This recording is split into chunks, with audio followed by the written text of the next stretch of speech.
Hello दोस्तों, स्वागत है आपका मेरे इस चैनल में जिसका नाम है कीविप टेक। और आज मैं इस वीडियो में लेके आऊं सिविल वन लाइनर का पार्ट 3 और आज का टॉपिक है इरिगेशन। इससे पहले हमने पार्ट 1 में फ्लूइड मैकेनिक्स, पार्ट 2 में स्ट्रेंथ ऑफ मटेरियल कवर किया था। अगर आपने वो दोनों पार्ट नहीं देखा है तो डिस्क्रिप्शन बॉक्स में जाइए, लिंक आपको मिल जाएगा या आप चैनल पे जाकर भी वीडियो देख सकते हैं। इससे पहले कि वीडियो स्टार्ट हो और आप इसकी भावनाओं में खो जाए, उससे पहले मैं बता दूं कि अगर वीडियो को लाइक नहीं किया तो लाइक कर दीजिए, ज्यादा से ज्यादा इसे शेयर कीजिए और अगर चैनल को सब्सक्राइब नहीं किया तो सब्सक्राइब कर ऑल पर क्लिक जरूर कर लेना, जिससे आपको सारी वीडियोस और नोटिफिकेशन टाइम टू टाइम मिलती रहे। वैसे तो सिविल इंजीनियरिंग से रिलेटेड जितने भी पीडीएफ है मैंने टेलीग्राम पर अपलोड कर दिए हैं, अगर आपने नहीं देखा है तो लिंक डिस्क्रिप्शन बॉक्स में है, देख लीजिए। लेकिन कुछ बुक्स ऐसी हैं जिनका पीडीएफ नहीं है और बच्चे उसके लिए ऑनलाइन पूछते हैं, तो यहां पर आप देखिएगा डिस्क्रिप्शन बॉक्स में स्टार्टिंग में ही एक मैंने स्टोर बनाया हुआ है Amazon का। इसमें सिविल इंजीनियरिंग से रिलेटेड आपके जितने भी बुक्स हैं जो आपको चाहिए वो सब मैंने वहां पर स्टोर कर दिया है। आपको बार बार जाके ढूंढने की जरूरत नहीं है, वहां आप जाइए और वहां से आप डायरेक्ट परचेज कर सकते हैं। लिंक आपको डिस्क्रिप्शन बॉक्स में मिल जाएगा। सबसे पहले मैं पिछले पार्ट में पूछे गए क्वेश्चन का जवाब देता हूं। कई बच्चों का कमेंट बिल्कुल सही है।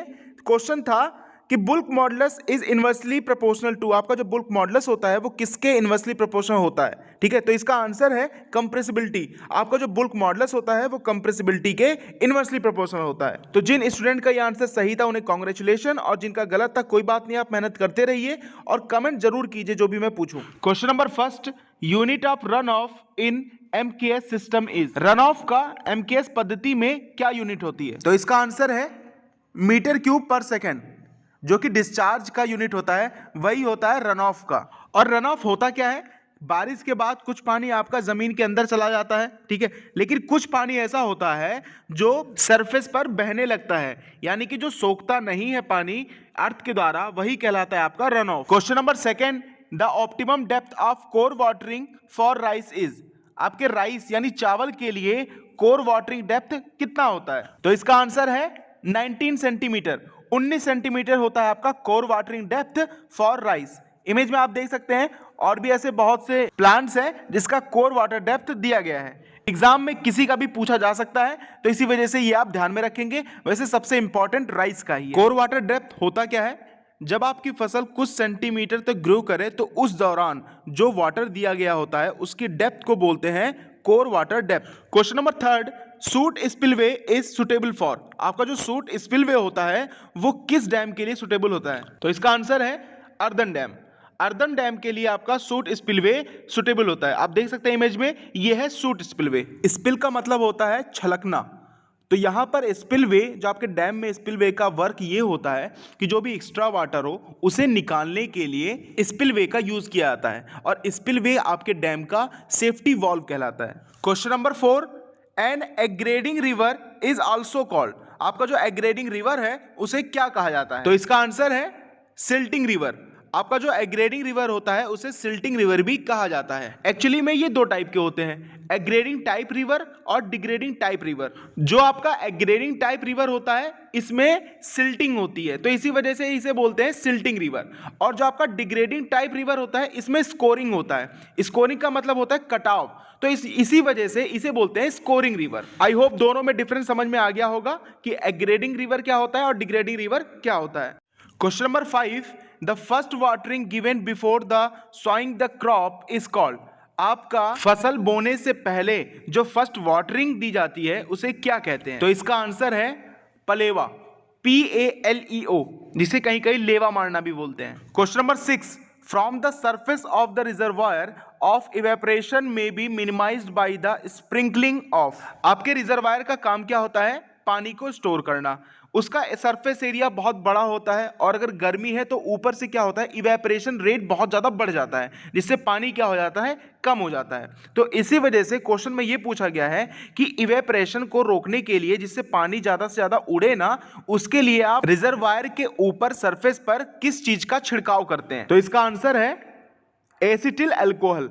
एसिटिल अल्कोहल अगर आप रिजर्वायर के सरफेस पर स्प्रिंकल कर दीजिए, छिड़क दीजिए, तो इवेपोरेशन रेट कम हो जाता है। जब इवेपोरेशन रेट कम हो जाएगा तो पानी ज्यादा से ज्यादा बचेगा। Question number 7, for no tension to develop the eccentricity should be less than, आपका टेंशन डेवलप ना हो किसी डैम में, किसी स्ट्रक्चर में, उसके लिए इसेंट्रिसिटी कितनी होनी चाहिए? तो इसका आंसर है B/6, where B is width of the section, यानी डैम में आपका टेंशन ना आए उसके लिए सेंट्रिसिटी आपका B/6 होना चाहिए, इससे ज्यादा नहीं। Question number 8, standard Symon type of rain gauge has a collecting diameter equal to. आपका जो स्टैंडर्ड साइमन गेज होता है, रेन गेज होता है, उसका कलेक्टिंग जो डायमीटर है वो कितना होता है? तो इसका आंसर है 12.7 सेंटीमीटर। इसका जो डायमीटर होता है वो 12.7 सेंटीमीटर होता है। एरिया इसका 100 सेंटीमीटर स्क्वायर होता है और कैपेसिटी 2 लीटर, 4 लीटर, 10 लीटर इस तरीके से आता है। और ये जो साइमन टाइप रेन गेज होता है ये नॉन रिकॉर्डिंग गेज होता है। आपने कहीं पढ़ा होगा कि रेन गेज में हम जो रीडिंग लेते हैं वो सुबह के 8:30 बजे लेते हैं, तो वो यही वाला रेन गेज है, Symon type rain gauge. Question number 9, the discharge per unit draw down at a well is known as. आपके किसी वेल, किसी कुएं में discharge per unit draw down, इसे क्या बोलते हैं? तो इसका आंसर है specific capacity. Discharge per unit draw down को बोलते हैं हम specific capacity. Question number 10, river training work is usually done when river is under. आपका जो रिवर ट्रेनिंग वर्क किया जाता है वो किस कंडीशन में किया जाता है? तो इसका आंसर है मेंडर कंडीशन। आपका जो रिवर है वो जब मेंडरिंग टाइप की होती है तब उसमें जरूरत पड़ती है आपकी रिवर ट्रेनिंग वर्क की। और रिवर ट्रेनिंग वर्क होता क्या है? Stabilise the river. रिवर को स्टेबलाइज करने के लिए कि ज्यादा कटाव ना हो, ज्यादा सिल्टिंग ना हो, तो इन सबको ध्यान में रखते हुए जो वर्क किया जाता है उसे ही बोलते हैं रिवर ट्रेनिंग वर्क। और यहाँ मेंडरिंग का मतलब होता है ना आड़ा टेढ़ा। आपने देखा होगा कई रिवर तो सीधी होती हैं, ठीक है, सॉफ्ट जाती हैं। कई रिवर ऐसी होती हैं जो कि गोल मटोल होके इधर उधर करके अपना जाती हैं, ठीक है, तो उसे बोलते हैं meandering. Question number 11, in A short spillway the flow is usually. आपका जो शॉर्ट स्पिलवे होता है उसमें फ्लो कैसा रहता है? तो इसका आंसर है सुपर क्रिटिकल। आपके शॉर्ट स्पिलवे में सुपर क्रिटिकल फ्लो रहता है। शॉर्ट स्पिलवे से रिलेटेड एक क्वेश्चन और था, क्वेश्चन नंबर 3, जाके उसे देख लीजिए, रिलेट कीजिए। क्या आप मुझे कमेंट करके ये बता सकते हैं कि सुपर क्रिटिकल फ्लो होता क्या है? तो देखते हैं कौन बताएगा। Question number 12, the operation which washes out salt from the upper zone of the soil is called. Soil के अपर जोन पर, अपर लेयर पर जो सॉल्ट होता है, एक्स्ट्रा सॉल्ट होता है, उसे हटाने के लिए जो ऑपरेशन यानी जो प्रक्रिया अपनाई जाती है उसे क्या कहा जाता है? तो इसका आंसर है लीचिंग। लीचिंग में पानी को फ्री फ्लो कराया जाता है जिसमें क्या होता है, सॉल्ट मिल जाता है और धीरे से वॉश आउट हो जाता है। Question number 13, relation of the hydrograph is. आपका हाइड्रोग्राफ किस किस के बीच में रिलेशन होता है? तो इसका आंसर है between the time and the rate of discharge. जो आपका हाइड्रोग्राफ होता है वो टाइम और रेट ऑफ डिस्चार्ज के बीच में एक ग्राफ होता है। Question number 14, infiltration is a. Infiltration क्या होता है? तो इसका आंसर है movement of water through soil. आपके सॉइल के अंदर पानी का मूवमेंट ही क्या कहलाता है? इनफिल्ट्रेशन। सीपेज इनफिल्ट्रेशन और पर्कोलेशन में क्या डिफरेंस होता है? मैंने इस पे ऑलरेडी एक वीडियो बना दिया है, अगर आपने नहीं देखा तो जरूर देख लीजिएगा, आपको कोई भी कंफ्यूजन नहीं होगा। लिंक आपको डिस्क्रिप्शन बॉक्स में मिल जाएगा। Question number 15, the relation given by the Kennedy for critical velocity is. Kennedy ने जो रिलेशनशिप दिया था क्रिटिकल वेलोसिटी का वो क्या है? तो यहाँ क्रिटिकल वेलोसिटी का फॉर्मूला है 0.55 m d to the power 0.64। एक बार मैं दोबारा पढ़ दूं, 0.55 m d to the power 0.64। यहां पर जो d है वो है डेप्थ ऑफ वाटर और m है critical velocity ratio CVR। Question number 16, the irrigation which is also termed as trickle irrigation. आपका किस इरिगेशन को ट्रिकल इरिगेशन भी कहा जाता है? तो इसका आंसर है ड्रिप इरिगेशन। ड्रिप इरिगेशन को ट्रिकल इरिगेशन भी कहा जाता है। इमेज में आप देख सकते हैं, इसमें पानी की बहुत बचत होती है, बहुत कम यूज होता है पानी, क्योंकि आपका पानी सीधा पौधों की जड़ों में सीधा डायरेक्ट पहुंचाया जाता है। आई होप मेरे आंसर देने से पहले आप इसका आंसर जरूर सोच रहे होंगे। बाद में कमेंट जरूर कीजिएगा कि आपके 25 में से कितने क्वेश्चन सही हैं। Question number 17, the useful soil moisture for plant growth is. Plant के ग्रोथ में कौन सा मॉइस्चर यूज होता है? तो इसका आंसर है कैपिलरी वाटर। प्लांट के ग्रोथ में कैपिलरी वाटर यूज होता है क्योंकि कैपिलरी वाटर ही पौधों की जड़ों के द्वारा अवशोषित किया जाता है।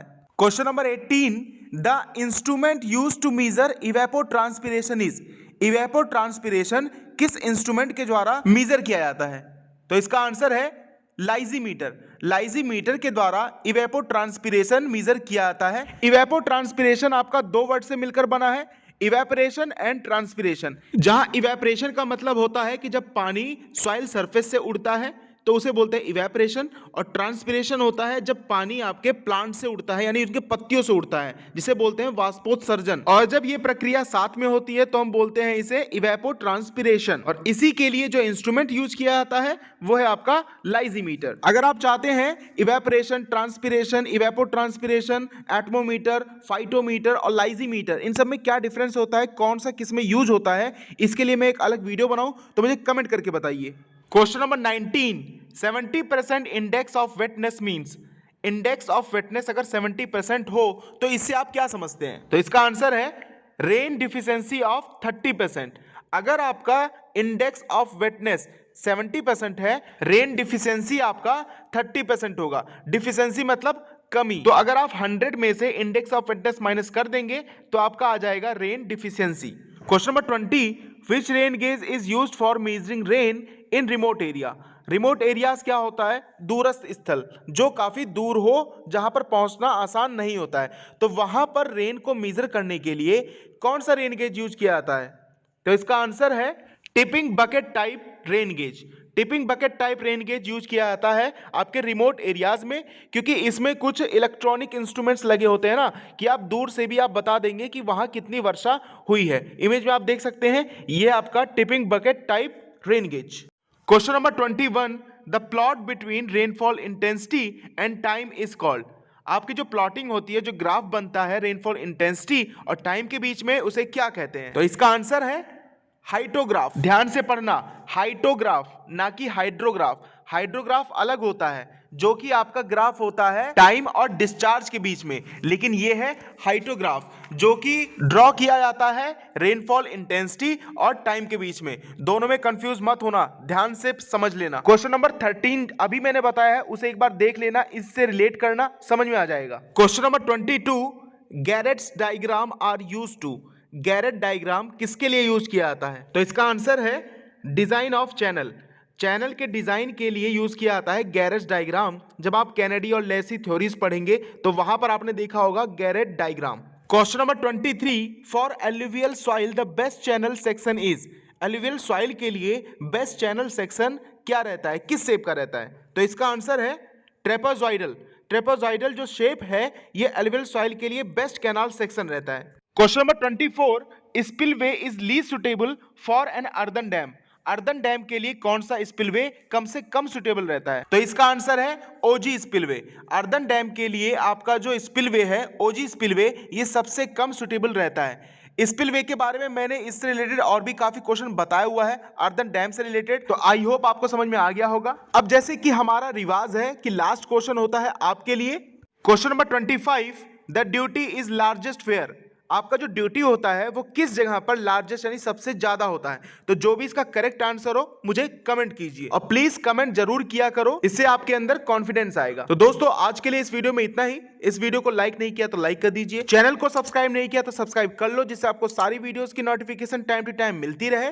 और जितना ज्यादा से ज्यादा हो सके दोस्तों इसे शेयर करो अपने दोस्तों को, अपने जितने भी फ्रेंड्स हो, जितने भी आपकी पढ़ाई से रिलेटेड ग्रुप्स हो, उसमें इसे शेयर कीजिए। जितना ज्यादा शेयर करेंगे उतना सपोर्ट मिलेगा और ऐसी वीडियो आती रहेंगी। Thank you.